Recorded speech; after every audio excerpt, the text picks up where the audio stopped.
శ్రీశైలం దేవస్థానంలో ఇక నుంచి అన్ని సేవలు ఆన్లైన్లోనే అందుబాటులో ఉంటాయని ఈవో శ్రీనివాసరావు వెల్లడించారు. స్వామి అమ్మవార్ల సేవ టికెట్లు, ఆర్జిత అభిషేకాలు, యాగాలు, హోమాలు, వసతి సదుపాయాలన్నీ ఆన్లైన్లో అందుబాటులో ఉంచామని, వీటిని భక్తులు సద్వినియోగం చేసుకోవాలని ఈవో కోరారు. ఏపీ ప్రభుత్వ ఆదేశాలతో దేవస్థానం ఆన్లైన్ విధానాన్ని అమలు చేస్తుందన్నారు.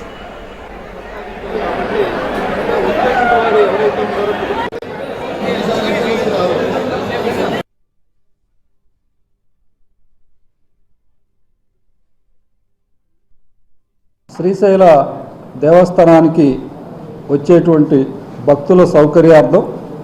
ఆంధ్రప్రదేశ్ ప్రభుత్వం ఆన్లైన్ విధానం ద్వారా భక్తులు వారికి కావాల్సినటువంటి దర్శనం, అదేవిధంగా వసతి, అందుబాటులో ఉన్నటువంటి సేవా టికెట్లను ఆన్లైన్ ద్వారా మాత్రమే నమోదు చేసుకుని దేవాలయానికి వచ్చినప్పుడు క్యూ లైన్ లో ఎక్కువసేపు నిలబడి వారి యొక్క సమయాన్ని వృధా చేసుకోకుండా సౌకర్యవంతమైనటువంటి దర్శనము, అదేవిధంగా వసతి, లడ్డూ ప్రసాదము లాంటి అన్ని యొక్క సేవలను కూడా ఆన్లైన్ విధానం ద్వారా ఏర్పాటు చేయమని చెప్పేసి ఇచ్చినటువంటి మార్గదర్శకాలకు అనుగుణంగా శ్రీశైల దేవస్థానం రాష్ట్రంలో తిరుమల తిరుపతి దేవస్థానం తర్వాత ఆన్లైన్ విధానం ద్వారా మనము అత్యంత పెద్ద ఎత్తున మనం సేవలను